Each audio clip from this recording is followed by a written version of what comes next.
Is this the first time we brought on someone from a different club onto the podcast? This is enemy territory. How important is it to have a Manchester basketball club that can be a rival? Clubs playing out of the major cities, especially cultural capitals, saying, no, we're interested in being the best team in Europe. It raises the level for everybody, from a 6-year-old kid, the next Dean Williams, the next Khayyam Cleary. You have huge visions for this league. How do you balance that with the financial reality of starting up a new franchise? You got to go in knowing that you're going to lose a lot of money. You are building a business from scratch.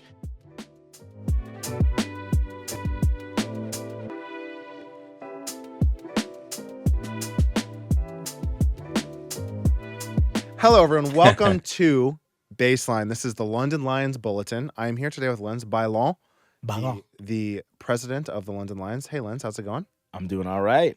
We are Trophy champion. We are SLB Trophy champions. Way to just jump straight All to right, it right away. He's just excited. I was just very excited. rubbing in. It's Ben. true. It's Sorry, true. buddy. I had to put some non-basketball trophies in my background just to, Yeah. to compensate for yours on the desk there. Exactly. We don't even have ours, the trophy final up there. Yeah, the trophy itself. We are today joined by a very special guest, Yes. Ben Pierson. Hey. Ben, welcome to the podcast. Ben is the CIO, Chief Investment Officer for the Sherwood Family Office, and the president of Manchester Basketball. Welcome on, Ben. Thank you very much, Brian. Thank you, Lenz. I really appreciate you taking the time and frankly, doing podcasts like this to really push the game forward and push the media aspect of the game forward, which is something we all really need as a league.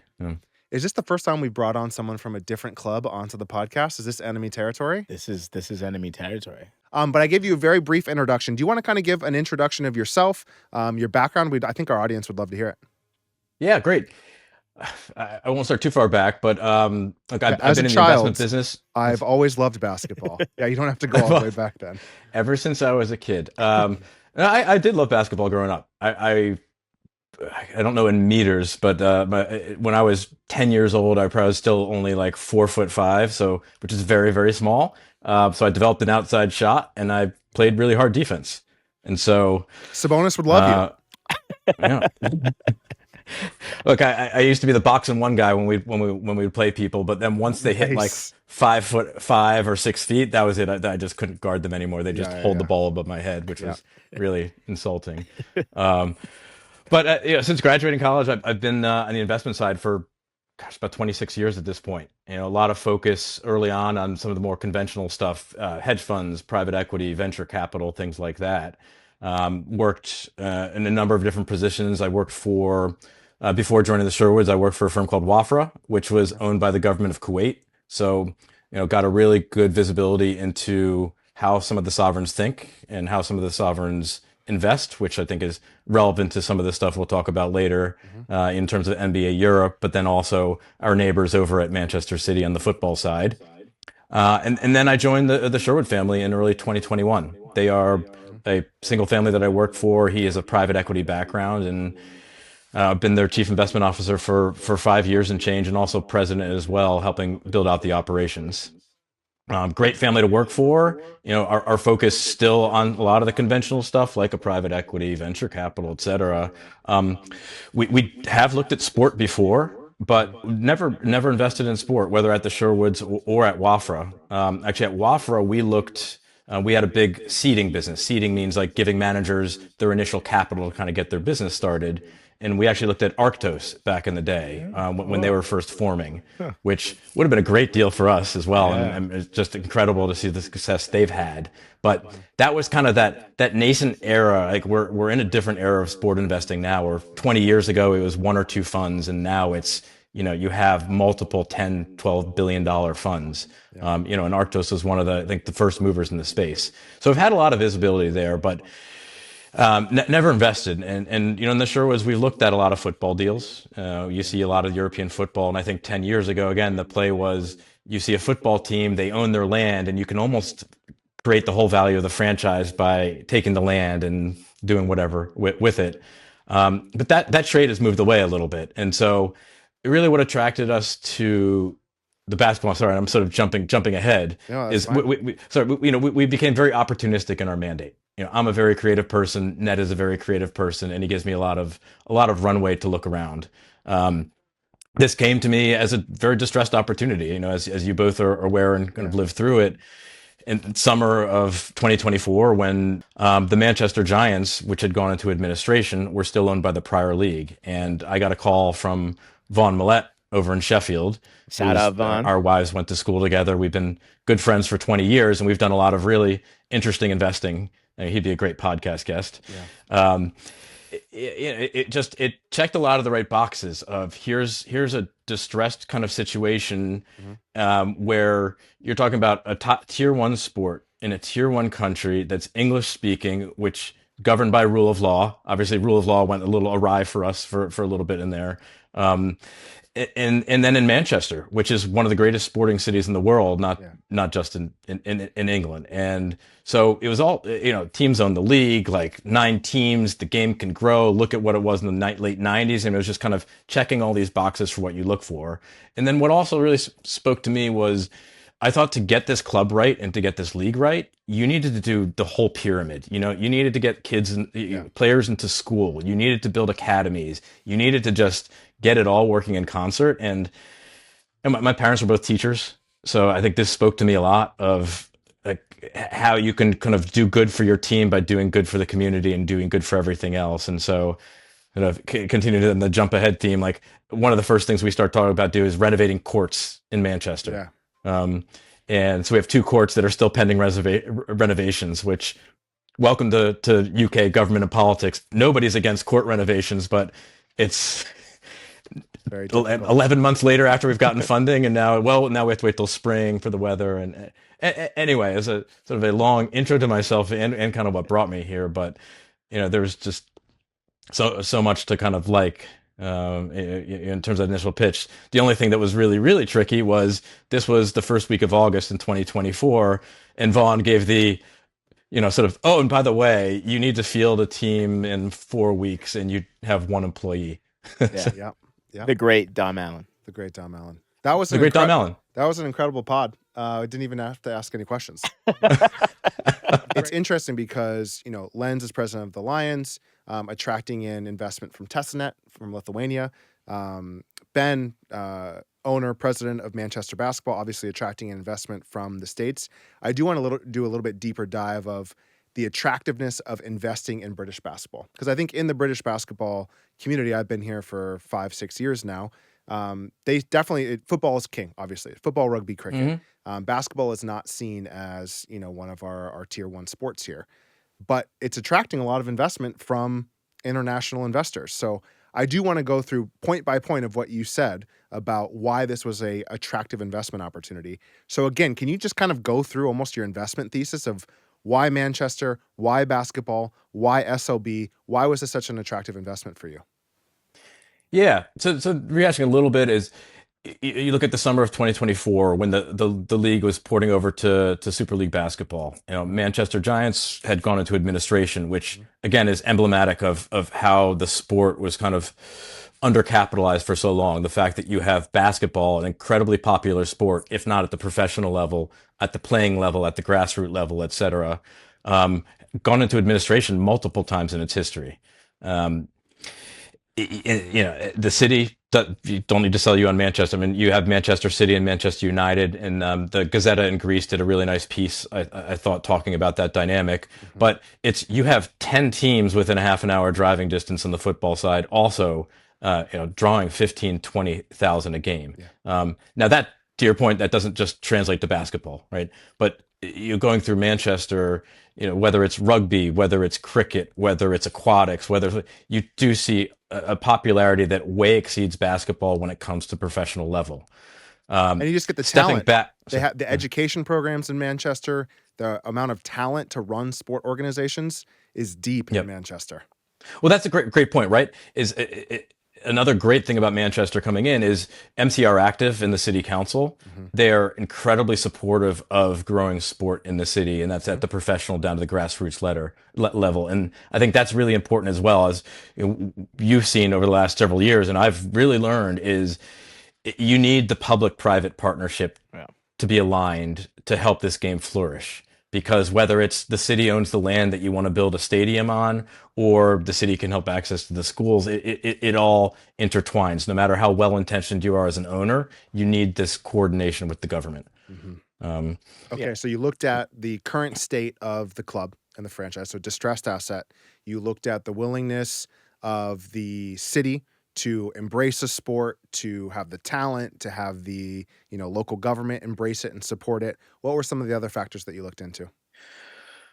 Definitely the hope that we had at the late 90s and early 2000s, when you had Nick Nurse, NBA coach, coaching in Manchester. You had Chris Finch, NBA coach, coaching in the league, and you regularly had 10,000 plus regular season games. I think that gave me hope that people can embrace the product. People every game. Yeah. Well, the place where we played the trophy at Utilita Arena was the home of the Birmingham team. Yeah. The place where we're playing the cup with the AO Arena. I was told that the AO was built specifically for basketball. Actually, there was this aspiration, similar to the O2, there was this aspiration that it was going to take off in this country back in the 90s. I don't know if you thought about this, Ben, but basketball in this, as an American sort of moving to the UK to do this, to me, this reminded me a lot of football, or us Americans call it soccer, in the US when I was growing up. Massive participation base, fueled by growth in immigration and the general cultural interest amongst young people in football/soccer, without elite professional teams at the top. Men's and women's. Elite levels. Yeah, at the elite levels. And what was missing were deep-pocketed owners having the public-private partnership to build purpose-built venues so that investment can come in and grow the sport. And as soon as that happened, it flourished. And so when I think about basketball and football, their similarities are like, there's no helmet. It's easy to follow the game. The barriers to entry from a content perspective are low because there's lots of exciting moment. The barriers to entry for a fan are low because cricket to an American is difficult to follow. Baseball to a British person is difficult to follow. Basketball, fast-paced action, really, really easy, low barriers to entry in terms of talent. Like any kid can play basketball or football. All you need is a ball in the net. So in my opinion, that makes it a higher probability to be a global sport because it doesn't cost a lot of money for lots of people to play, and therefore you attract the best athletes. So to me, that's kind of how I always thought about it in terms of our investment thesis. And I like how both sports not wearing helmets is a key differentiator for you. Yeah, I think Lenz likes to look people right in the face. He likes to see who they are. Well, I think it's easy. It's like when you can easily recognize it. There's only 10 players on a court at any given time. So you can walk away from one basketball game and walk away and say, and we see this with people all the time, I have a favorite player. Yeah. I like the guy with the braids. And they're close. Or whatever it is. And they're close. Very close to basketball. Yeah. Just physical proximity. Well, I think that's a big point that Brian just made. And in the Gazzetta talk, it's one thing I highlighted is you're close. Like when you're courtside at a basketball game, you are right next to these giant, amazing athletes. And you can really you can pick up on what an incredible sport it is. You can high five them after games. You're right there in the mix. Whereas football, even in the best seats, you're really separated back. Football has really evolved into a different sport at the Premier League level. Well, even basketball in the stands, you could be at the top level at the Copper Bottle and have an amazing experience. You still feel like you're on top of the players. So I do think you mentioned history where you're not proving that interest exists here. The interest did exist here. Yeah. There were the TV deals, the broadcast deals. There were people coming to games. It's almost rebuilding that. So you looked at the history. You said, okay, there is interest in basketball here. There's only going to be more interest. So how can we recapture that? It's undervalued right now. So there's an opportunity here. And then I think you mentioned something, the English speaking. So the UK being English speaking, being a country that can attract talent. Is that kind of the reason that you think it's so compelling that we're an English-speaking country, to get the players in, to get the staff in? What makes English-speaking such a compelling part of this investment? Well, I think you nailed it. Compelling versus some of the continental Europe side is, if you look at continental Europe, if you look at our league, half the players are going to be American, just from a population standpoint, from a basketball quality standpoint, et cetera. And a lot of these kids are coming out of school their first year. And you think about somebody coming out of a big program. We have guys from Michigan, guys from Northwestern, where you're playing in $10 million facilities, and you have coaches for this, and you have tutors for that, and you are really just taken care of from the beginning of your day to the end of your day, kind of thing. Being thrust into a professional life is just an incredibly difficult transition. You're out on your own. You're now playing for your paycheck, et cetera. And so you throw in an additional complication of playing in a foreign league where your coach may not speak a lot of English, other players may not speak a lot of English, and that's difficulty upon difficulty upon difficulty. And so I think if we get this right, it turns us into a lot of an advantage versus somebody in a different country. Not the least of which is just simply time zone as well, accessibility to the U.S. from a television perspective. And I think that matters. I mean, look, we do what we can to try to help players transition. I mean, that's a huge whole separate sort of topic, but I think English is a huge advantage from that transition perspective, and players get it. I think that's why you see a lot of players come out of U.S. universities, play a year in England, and say, "Well, I can get paid more over an XYZ league in Europe," and then they come back because they realize there's a lot of advantages to it. Lenz, from your perspective, how important is it to have a Manchester basketball club that can be a rival? Man, I tell Ben we talk a lot, Ben and I, about where we're going, and I think having clubs playing out of the major cities, especially cultural capitals like Manchester, Birmingham, Liverpool, Dublin, some of these major cities is important.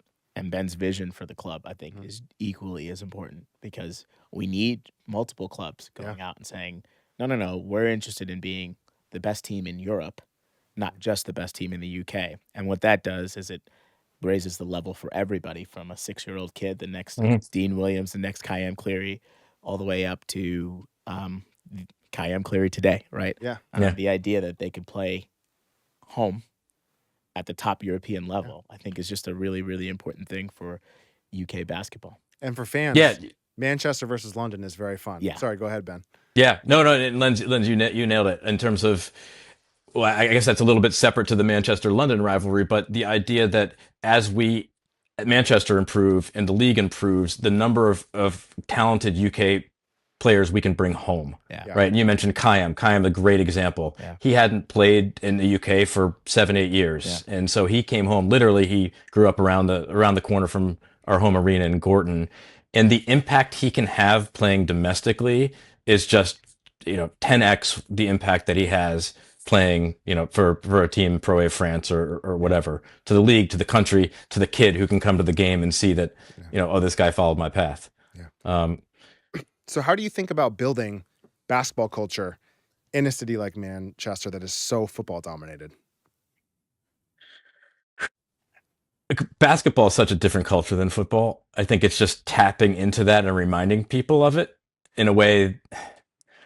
I mean, I think London's done a great job with that. You look at the front row of your seats, and the diversity of industry and talent and arts that show up is exactly what separates basketball. You don't see that at football. And so really it's just opening the door in a way to remind people, and then doing the things to bring them in. I mean, Pete Simmons, our media guy, I don't know a single pro boxer or football player in within 100 miles of Manchester he doesn't know. And they come to our games and they start the Cage Warriors, right? They're great. They are, and Bolton and the Bolton Wanderers, etc. It's just opening the door and making sure people to bring that culture in, if you will, and doing things like bringing the hoop bus there so that kids have entertainment. So we're doing something different, because this is an entertainment sport. It is sport, but it's supposed to be entertainment. And what separates us again from the football is the intimacy that we can make in our arenas, and that's. I mean, it's simple things like T-shirt cannons, right? You don't have T-shirt cannons at a football game. I don't know if you're at the NBA game in London. Cannons. Yeah. You can't. It's too far. The field's too big. You'd have to have some really powerful cannons. Yeah. I mean, the reaction from the crowd at the NBA game in London when they brought out the T-shirt cannon. Yeah. Definitely. It is. I agree. I'm an adult, and they bring the They're t-shirt great. cannon out. That's great. As a 7-year-old, that's amazing. And these are things that football can't replicate. So we're not competing with football on football's ways. We have our own unique advantages, not the least of which we're indoors in a winter sport. Right. That's what I always say. Why are you playing football in London? You can go inside to a nice warm gym.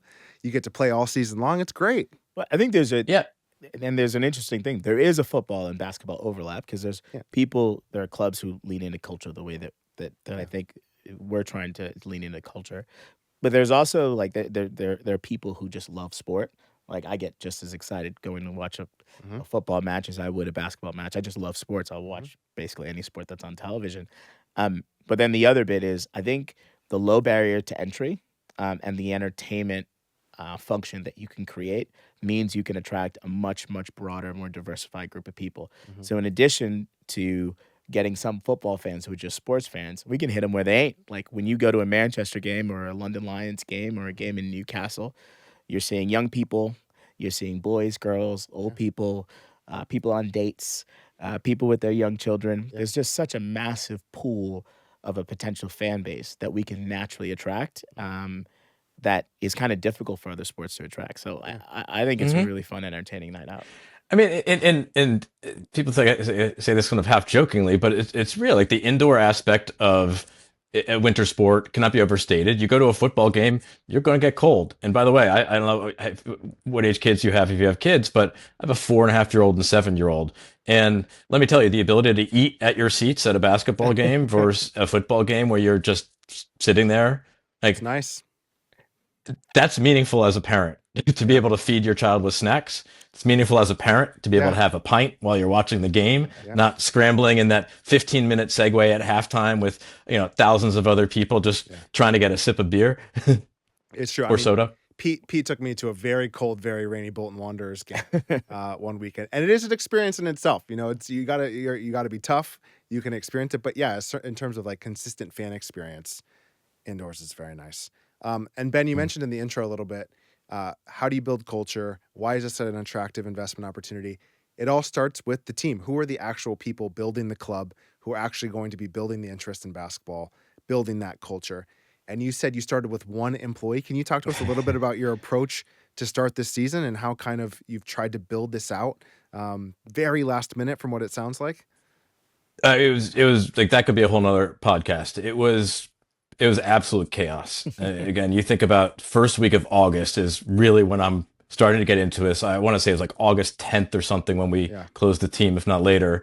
And our first preseason game was a week into September. Dominique Allen, OLY, she had been running the franchise basically for the league for the last 2 years. And I don't think I would have been able to make this investment without somebody like her sitting with the team. A great person, hard worker, but also had touched so many facets of the game, just as a player up through administration and where she is today as general manager. But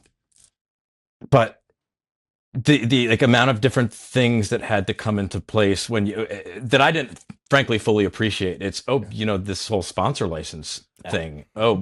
Setting up a bank account, for example, which as an American owner setting up a bank account, nightmare. I want to say it took about 7 weeks. So literally I'm PayPaling and Zelling our players for the first payroll because I'm so conscious that of the history of this franchise, and we want to make sure that nothing we do smells like the old franchise that went into administration and all these kind of things. So chaos. Dom knowing what she was doing was very helpful, but again, it was the time crunch. We didn't have a name. Remember, the Manchester Giants, because they were in administration, were stuck being owned by BBL. So a lot of the things you don't think about we needed a name. What does that mean? Then we needed a incorporation. We needed website. We needed social media. We needed all of that.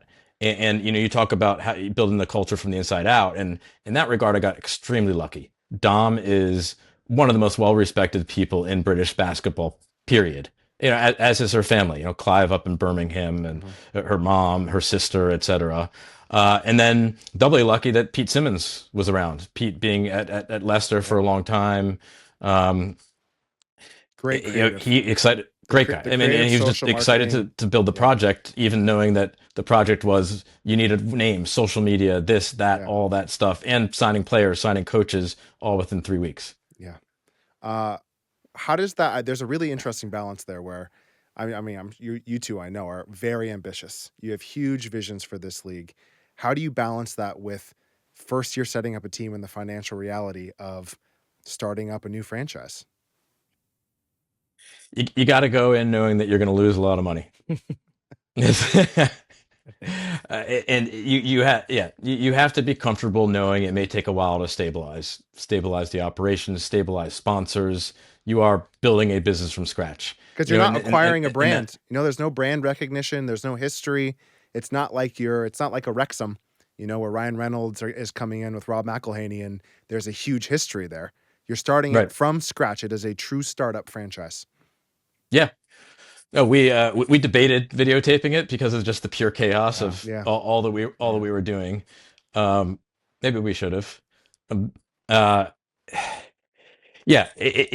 talk about this is sport, but this is real. This really was venture capital in a way because you are starting a business, taking a lot of risk, and putting a lot of money in there. And I think that's where the support of someone like Ned and the Sherwoods is incredibly important. This is not their typical investment where you have to lose a lot of money before you can stabilize things. Their core on the private equity side was very stable operating businesses that had been in business for 70 years, and you just kind of come in and sort of help the owner out and let it run. This was the opposite of you have to put a lot of money in that you're going to lose. You have to build something from scratch, nevertheless in a foreign country, in a sport that you haven't done. So it took a lot of faith and buy-in, and frankly, I got that. But yes, you have to come in knowing you're going to spend, and you have to just keep your eye on. And I think this still goes for the franchise now, and this goes for the league even more so. You have to figure out what your North Star is and what your goal is, and then just build that set of decisions around there, and just keep reminding yourself to make these decisions congruent with what your North Star is. For us, and jumping ahead, it's like European play, for example. Yeah. It's crazy to me to think that a city like Manchester hadn't had a basketball play in Europe in 20 years. Yeah. And so as part of that, how do you build a culture? It's like sometimes you just need to do all these things that reset it symbolically. Now, I always think the best symbols are what actually is real. And so what is real? Like building a court. Like it shows we have the resources. It shows we care about the community. It shows, and it helps the kids, right? But same thing going into Europe. It's like that is just a statement that I really wanted to make for the ambitions of the club, as much as for the culture, as much as for the city. Yeah. And again, knowing that you're not going to get an immediate payback from that. You're not going to get immediate payback. You just have to be committed to doing the right things to build towards that North Star. And Ben, I think that is such an important thing is oftentimes it's a little bit difficult for, I think, folks to sort of understand the importance of what the impact is all the way down from the community all the way up. Aspirations of your players, aspirations of your staff. Can we make basketball a well-paying career for people who love the sport?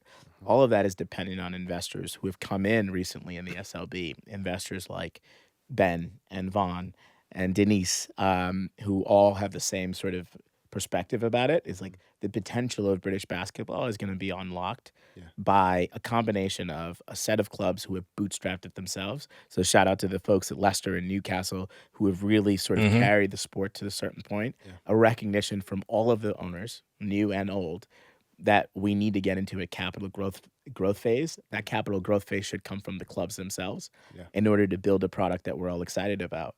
Because the upside is really tremendous, both from a social impact perspective, but also I think Ben sees it as, a really, sees it as, eventually a longer term, but a general return from an economic perspective. And that stuff is buoyed by some of the stuff, and I know you want to get into it, the stuff about FIBA is all of a sudden interested in our league. The NBA is interested in our league. EuroLeague is interested in our league. This is a really exciting inflection point. I don't remember a time where you had a combination of this number of owners and then this number of international European stakeholders with the same ambition coming at the same time. So it sounds like, Ben, the North Star is how do we become elite performance? How do we get into that top tier? But then you are mentioning community a lot. So can you talk a little bit about how important that community side is to powering the overall vision of Manchester basketball? Yeah, I think you don't come to Manchester in sport without having an elite mentality. Right. That's the city, and that's myself. I'm an extremely competitive person, and which owning a basketball team is extremely frustrating from that perspective. Every time you lose a game, as I'm sure you both are aware, not that I you felt lose that too when often, we played but you. um, He missed that, Lenz. He missed it. it's everything, and maybe it comes back a little bit to my parents who are teachers, the Sherwoods themselves. I mean, they have always been heavily philanthropic and involved in their schools and involved in that. And there's a couple. One is I just think sport is so powerful, and it has an obligation to think about community on the forefront. Like when I saw a photo of one of two of our players in schools for the first time a month into the season last year, and you just see these 500 kids, they're barely blinking. They're looking now. A couple of them did say they thought they were football players, so that The probably basketball had players too. Basketball players are giants giants for the most part.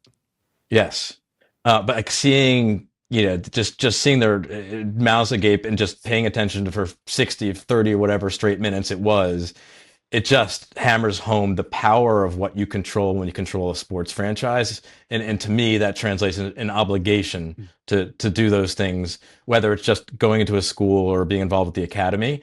Because I think as Holly on our staff, as an example, talking to Dom, he was like, well, how'd you first get into basketball? He's like, well, a basketball player came into my school when I was 8 years old, and I fell in love, and I said, I want to work in the business. And now here she is, working with Dom and the team, and she has her aspirations to become a GM one day. So I think it's there. And then flipping to the sport side of it is, well, I think we have a great opportunity right now to make the sport amazing over the next year. This is also a 10-year project. And it's building back talent from the grassroots level. I think interest is there, right? Circling back to what Len said about how well played this sport is, what makes a professional sport popular initially is it has to be a well played sport. And basketball is the second most played sport in the country. So that really gives me faith that we can make professional leagues successful. The EuroLeague and NBA obviously think the same thing. But that's how you rebuild where we are in the national team level. And as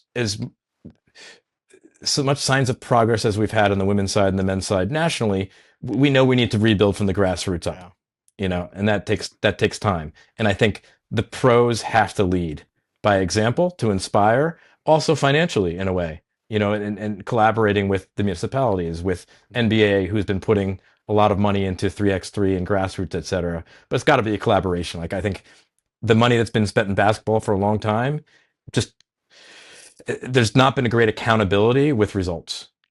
And when you have to run a commercial enterprise, I think you have to be a lot more focused on results than the average person, perhaps, who's in a governmental role, who's a volunteer, who's going to be there for 2 years.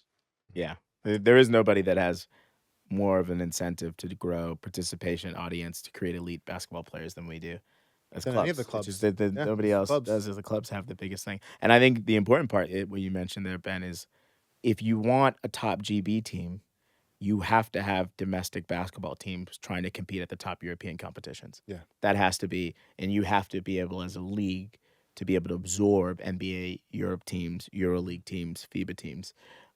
Otherwise, you don't have a shot at playing in those competitions. The better basketball players, even if you have 3 really good high-profile basketball players on your team who are British, the better Americans they're playing with and better Americans they're playing against prepare them well for their GB competitions. So, that's an excellent point about that connection between GB competition and the aspirations of SLB clubs. SLB clubs playing in NBA Europe, EuroLeague, all that stuff.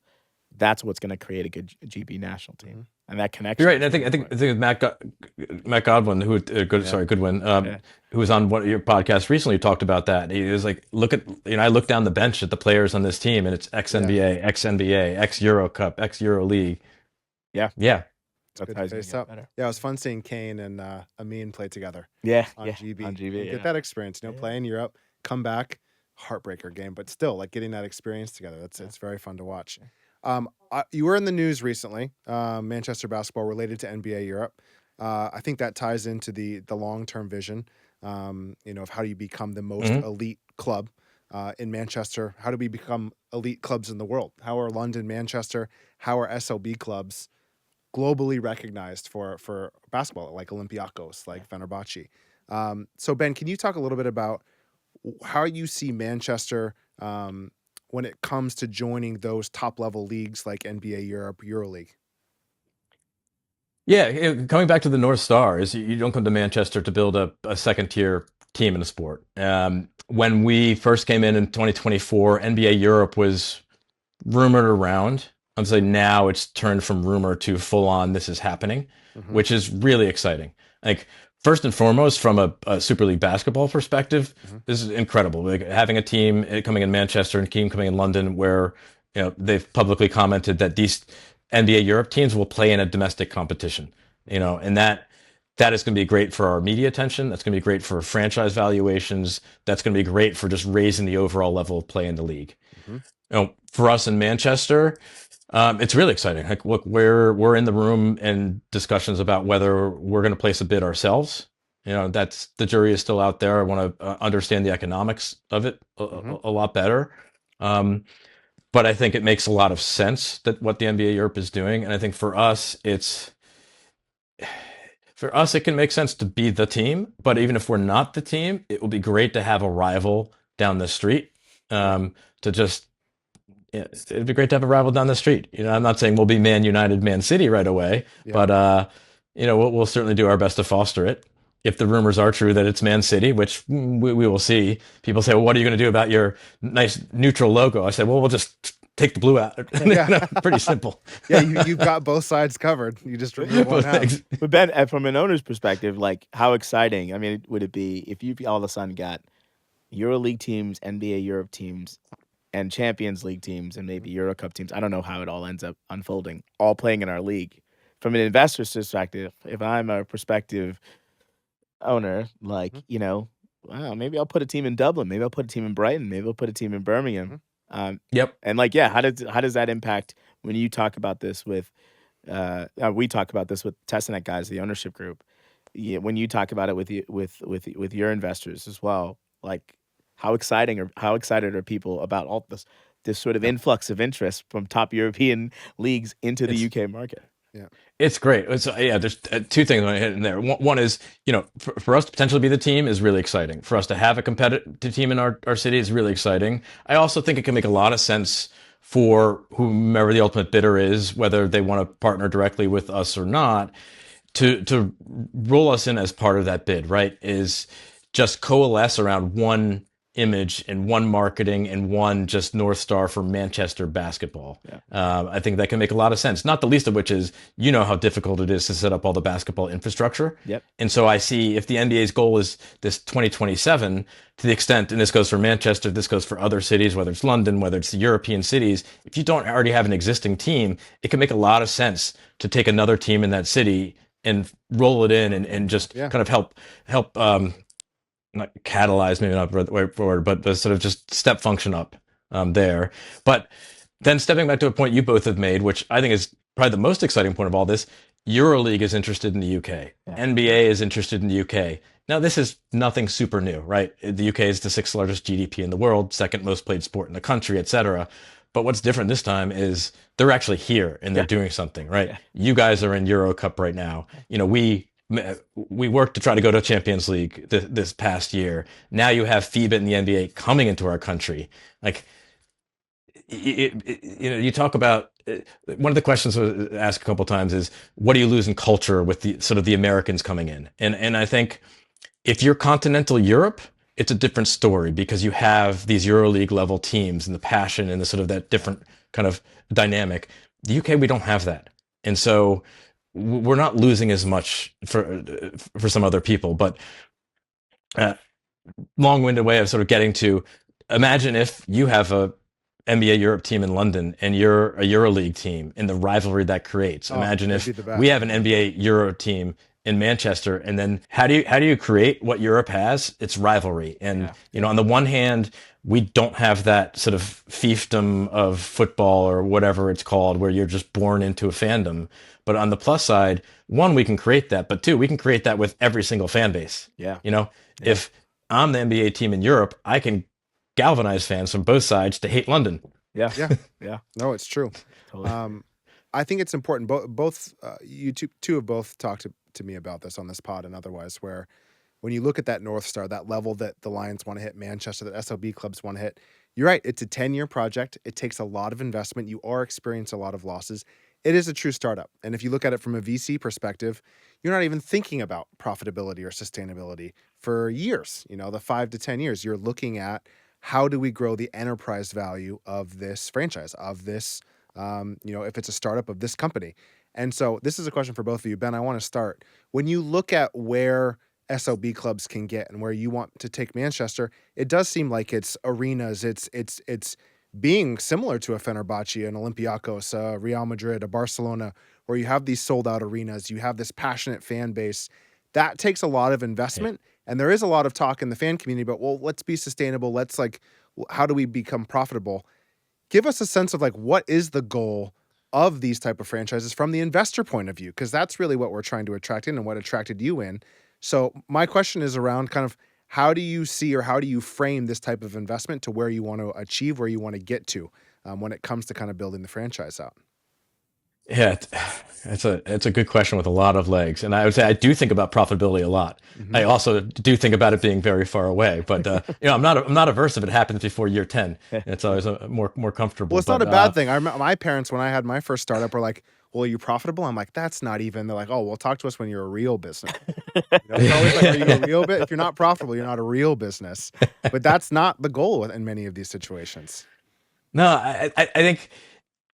Given that we initially hadn't been involved in sports before, part of the last year and change is getting our feet wet and understanding a bit better about the direction that we want to head in terms of arena build. What does that look like? Where would it be? What size should it be?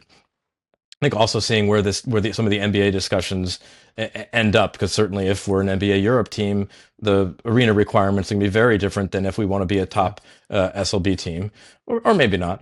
But then also just figure out how we piece those things together, because I think you're seeing this a lot actually now in the UK as well. What you all are doing with the arena in London, what Bristol is doing with the multi-sport complex, as it were. I mean, what Manchester already has with Sport City and the Etihad in that area.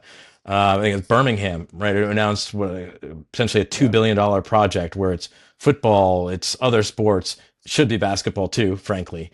Mm-hmm. And so for us, making sure, this is a long-term capital commitment when you start building an arena, you start doing this, just making sure we understand exactly what our North Star is going to be in that direction before we put all of our resources behind it. I think to that end, we were introduced to the Power League folks, if you know the small side football operator. Oh yeah, it's great. A great organization, and we participated in a buyout of that franchise to kind of get involved in another sport that could be really complementary. If you think about building an arena, then you start building pitches on the other side for the smaller side, and then maybe you throw paddle courts on, which they're also doing. And now you have this multi-sport hub that can focus, that really can just be a community center, a community campus, if you will, for activations for everything. And the sports team, the pro sports team, honestly, just plays almost a small role, right? Our role is 30 home games a year. Our role is having pros play alongside, 7-year-olds to inspire, to teach, to coach, etc. But, I think to do it right, it's this whole sort of sports village, community campus idea. But that's not something I would never have really fully understood a year and a half ago. Interesting. And so, so when you think about what does the state of Manchester basketball look like at the end of that 10-year investment? What would be, when you look back, what would make you go, wow, like we accomplished a lot. We hit our goals. I mean, beating London more of us. You already did that this season. Yes, sure. Beating London in a trophy final. Beating London, okay. In a playoff final. In a playoff final. Or you're at home in your own arena. You know what? London, Manchester. No, here's really London, Manchester, top European clubs, not top British basketball league club. We need to break out of that. The objective is to make British basketball as impactful as what it is in Spain and some of these other places. But if you had London, Manchester, in a big pan-European globe, like a big tournament, Yeah. selling out. I think that's the kind of thing, and that they would have gone through a tough path with Liverpool and some of these other cities. I think that I think is the North Star. Yeah. We're selling 20,000 tickets. Yeah. People in California are fighting about our games and about who's better. I think that's the North Star for us. I just don't think. I think the potential for the UK market to capture the imaginations of the American audience is just far greater, and it's an amazing bridge to the amazing quality of European basketball. We just got to get UK basketball up to where our European counterparts are in order to exploit that. Yeah, the dream, Panathinaikos and Olympiakos. Olympiakos is in Piraeus, which is right next to Athens. Panathinaikos is in Athens. We're in the EuroLeague playoffs at the same time, and then in Final Four together. So you literally had 2 playoff series going on simultaneously in that city center. And so if London, Manchester are in the playoffs for EuroLeague or whatever top competition there is, if you're getting to those Final Fours, like, it truly is special. It would be amazing. That is really special. Okay, one last question. You can only pick one. What makes you most bullish on British basketball over the next 3 to 5 years? We've had the ultimate reset over the last couple of months in terms of the direct licensing by FIBA, in terms of some of the governance and government issues being put behind us. And you look at the new ownership group and how catalyzed they are to reset what the North Star is for this league. Resources are going to be put in. I think you look at the NBA coming in, it's not just about NBA Europe. It's not just about NBA playing in London and Manchester. It's the amount they're putting into facility development, to grassroots development, to 3x3. Because you asked about that 10-year vision. To me, it's also kids having access to high quality venues to play at indoors, to having high quality coaches to learn from. All that has to stack up. And we're at a point where all these things are aligning. It's kind of incredible when you think of all the pieces you need for success, and they are all here. But it's going to take a collective group effort to align the public-private partnership, align the clubs with their local municipalities, et cetera.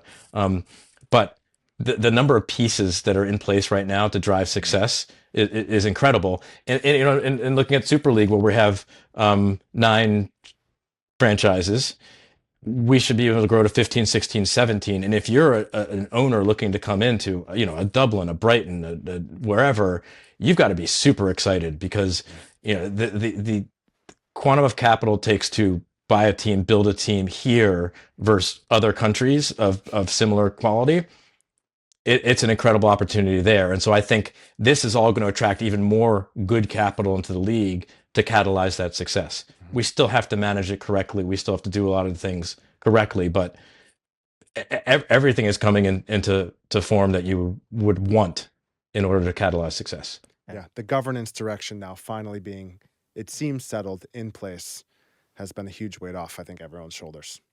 Yeah, I think, and I guess for me is like, there's I think all the inflection points, interest from EuroLeague, interest from FIBA, interest from NBA, the combination of the experience of some of the traditional owners and the capital and the know-how and the contact and relationships of sort of some of the new owners, I think, are really important catalysts to sort of growth. And it really is. One of the things that gives me a lot of encouragement is, our WhatsApp chain includes amazing owners, people who've been around like Sarah Bakovich and Paul Blake, but also includes people like Denise White and people like Ben Pierson and people like Von Millett, who deserves a lot of credit for getting our league back up and running. Yeah. Shout out to Von.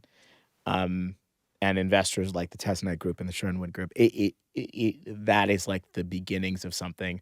We need good governance, good public private partnerships, and then we need people to just kind of see, hey, look, there is something investable here, and you're sitting across the table from a lot of really smart, creative people. Yeah. Well, great. Thank you so much for joining us, Ben.